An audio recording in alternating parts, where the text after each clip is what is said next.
Friends, मैं हूं चेतन और आप सबका स्वागत करता हूं मेरे चैनल पर। तो दोस्तों, आज हम सीखेंगे शतरंज। शतरंज को इंग्लिश में चेस कहते हैं और मैं आपको विश्वास के साथ कह सकता हूं, अगर आपने ये वीडियो अंत तक पूरा देख लिया तो आप चेस को इन कुछ 10-15 मिनट में आप सीख जाएंगे और बेहतरीन खेलना चालू कर देंगे। तो चलिए शुरू करते हैं। तो दोस्तों, ये है हमारा चेस का बोर्ड। इस चेस के बोर्ड में होते हैं कुल 64 स्क्वायर्स, 64 डब्बे, जिनमें 32 व्हाइट डब्बे होते हैं और 32 ब्लैक डब्बे। इधर हम येलो को ब्लैक कंसिडर कर रहे हैं। तो दोस्तों, इस बोर्ड में जो वर्टिकल लाइंस है, उसको हम कहते हैं फाइल्स। ये जो हॉरिजॉन्टल लाइंस है, उसको हम कहते हैं रैंक्स। और ये जो तिरछी लाइन है, जो ये आप क्रॉस लाइन देख रहे हैं, उसको हम कहते हैं डायगनल्स। ये व्हाइट भी हो सकती है या येलो भी, इन सबको हम कहते हैं डायगनल्स। और ये स्ट्रेट हो गई फाइल्स और ये हॉरिजॉन्टल हो गई रैंक्स। तो दोस्तों, आगे बढ़ते हैं हमारी मोहरों की तरफ। मोहरों की चाल और उनकी शक्ति के बारे में हम अब सीखेंगे। तो दोस्तों, हमारा पहला मोहरा है राजा। राजा को किंग कहते हैं और इसका स्थान चेस बोर्ड में इस चीज पर डिपेंड करता है कि ये कौन सा रंग का है। तो दोस्तों, हमारा मोहरा फिलहाल काले रंग का है, तो ये रहता है व्हाइट स्थान पर। यदि हमारा राजा होता व्हाइट रंग का तो होता ये काले स्थान पर। क्योंकि हमारा फिलहाल राजा ब्लैक है, तो होगा ये व्हाइट स्थान पर। तो दोस्तों, हमारा अगला मोहरा है क्वीन।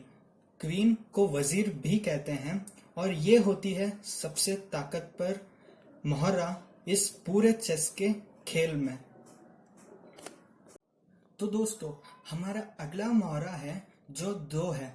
ये है हमारा ऊंट। ऊंट को अंग्रेजी में बिशप कहते हैं और ये 2 होते हैं। एक होता है रानी के पास में और एक होता है राजा के पास में।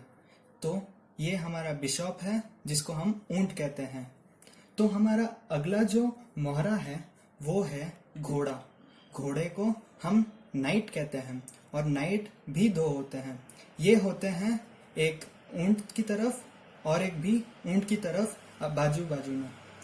तो हमारा आखिरी जो स्थान बचा हुआ है वो होता है हाथी के लिए। हाथी को हम रुख भी कहते हैं। रुख एक इस कोने में होता है और दूसरा हाथी इस कोने में होता है।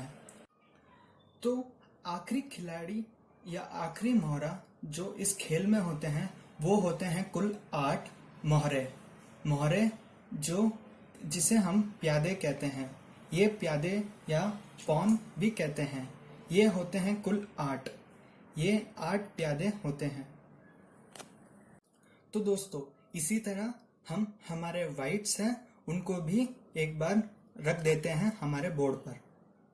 तो देखा आपने, मैंने व्हाइट्स को भी उनके स्थान पर रख दिया है। तो अभी हम एक बार फिर से समराइज कर देते हैं।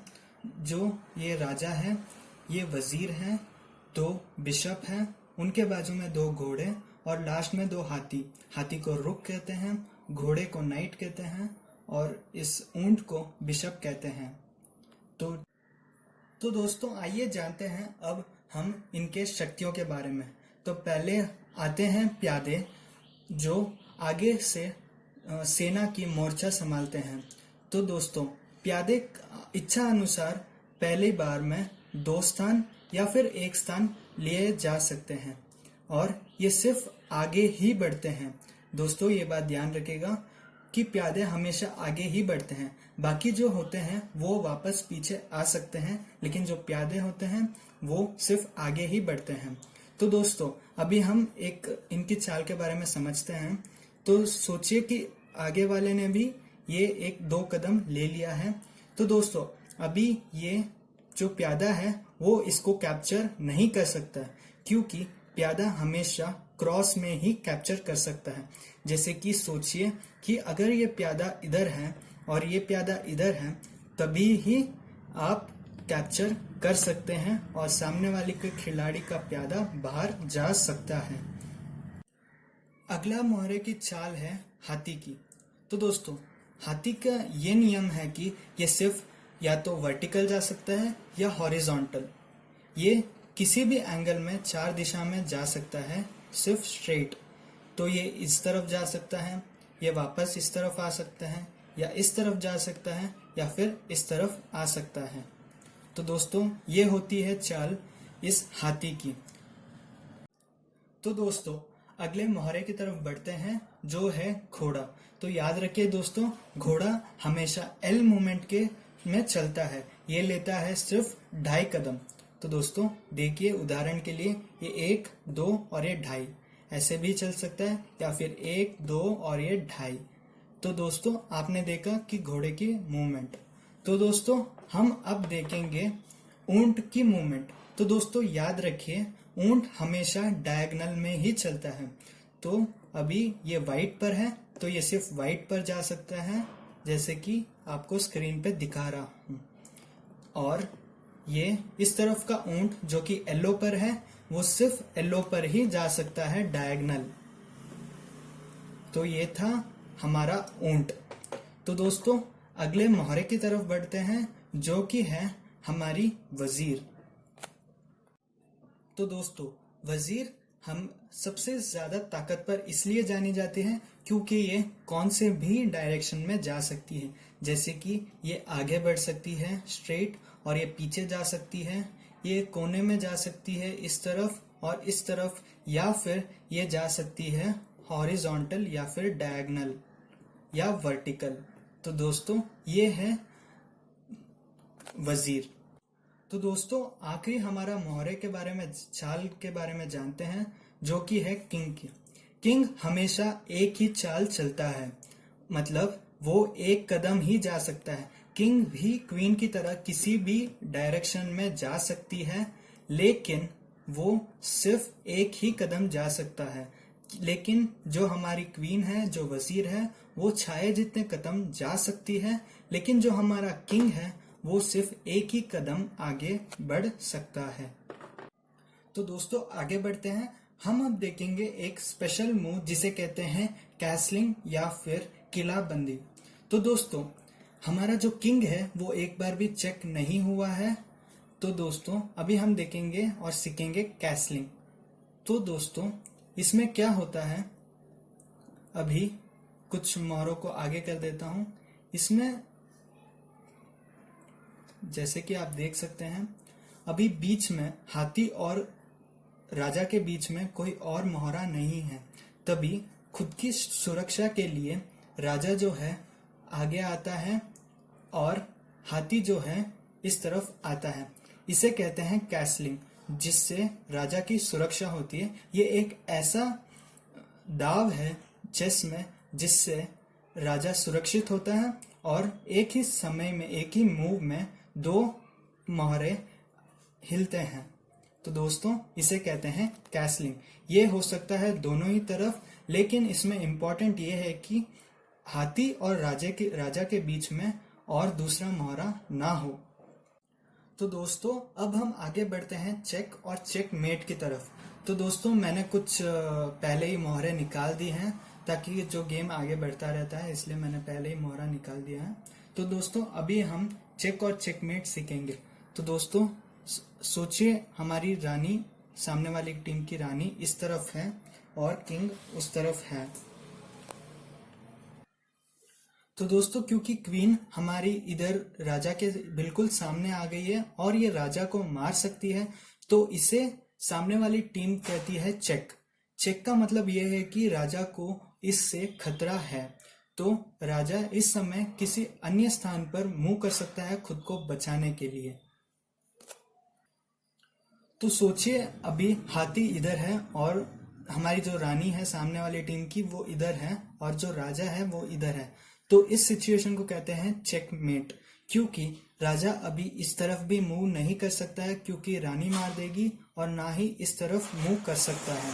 तो इस सिचुएशन को हम कहते हैं चेकमेट। तो ये सामने वाली टीम ने जीत लिया है इस गेम को और चेकमेट कर दिया है।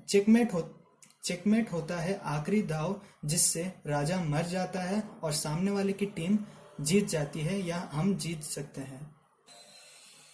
तो दोस्तों चलिए अभी हम एक छोटी सी गेम खेलते हैं जिसको हम डेमो गेम खेलते हैं। आपने बेसिक्स तो सीख लिया है, लेकिन मैं अभी आपको और थोड़ा आगे सिखाऊंगा जिसको हम डेमो गेम में सीखेंगे। तो दोस्तों मैं फिर से हमारे मोहरे को वापस अपने अपने स्थान पर रख देता हूं जिससे हम डेमो खेलना चालू करेंगे। तो दोस्तों मैंने सब स्थानों पर रख दिया है अपने अपने मोहरे को। तो दोस्तों अभी हम एक डेमो गेम शुरू करते हैं। तो दोस्तों हमेशा याद रखना पहली बारी होती है हमारे वाइट्स की। तो मैं पहले घोड़े को मूव करता हूँ। तो दोस्तों एक बात आप इधर याद रखिएगा कि ये एक घोड़ा ही है जो किसी के ऊपर से आगे बढ़ सकता है, बाकी और कोई भी आगे नहीं बढ़ सकता है। सिर्फ घोड़ा ही 2 कदम मतलब 2.5 कदम आगे बढ़ सकता है अगर कोई बीच में हो भी तो दोस्तों ये वाइट्स का टर्न था। अभी हम लेंगे ब्लैक्स की टर्न और मैं मूव करूंगा। प्यादा हमेशा 1 या फिर 2 मूव्स ले सकता है। अभी ब्लैक्स की टर्न हो गई, वापस होगी वाइट्स की टर्न। वाइट्स भी अपना पहला 2 कदम मूव कर सकती है। फिर वापस आएगी ब्लैक्स की टर्न, तो मैं अपना वजीर जो है इधर रखूंगा। तो फिर आती है वापस वाइट्स की टर्न। अभी मैं एक प्यादे को आगे करता हूं। अभी वापस ब्लैक्स की टर्न है, तो मैं हमारे ऊंट को, ये डायगनली जाता है तो हमारे ऊंट को इधर रखता हूं।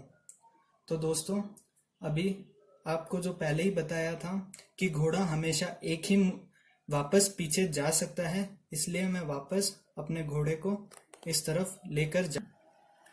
अभी घोड़ा वापस चला गया है। अभी बारी है वापस ब्लैक्स की। तो दोस्तों अभी मैं हमारे सामने वाली टीम के एक प्यादे को मात दे रहा हूं और दोस्तों ये हो गया है चेक, और एक्चुअली ये हो गया है चेकमेट, क्योंकि दोस्तों राजा अभी नहीं बच सकता है, क्योंकि अभी या फिर रानी इसको मार देगी सामने वाली।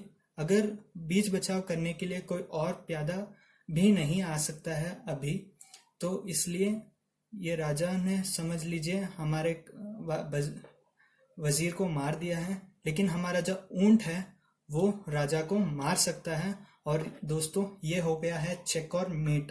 तो दोस्तों ये थी हमारी डेमो गेम। मुझे लगता है आपको ये वीडियो बहुत ही अच्छा लगा होगा। तो दोस्तों इस वीडियो को अंत तक देखने के लिए धन्यवाद। ऐसे ही वीडियोस देखने के लिए और कुछ चीज़ें सीखने के लिए हमारा चैनल सब्सक्राइब कीजिए। अगर ये वीडियो अच्छी लगी हो तो लाइक कीजिए। और दोस्तों ये मेरी पहली वीडियो थी, तो दोस्तों इसे शेयर कीजिए और मुझे सपोर्ट कीजिए कुछ अच्छे कमेंट्स लिखकर। धन्यवाद।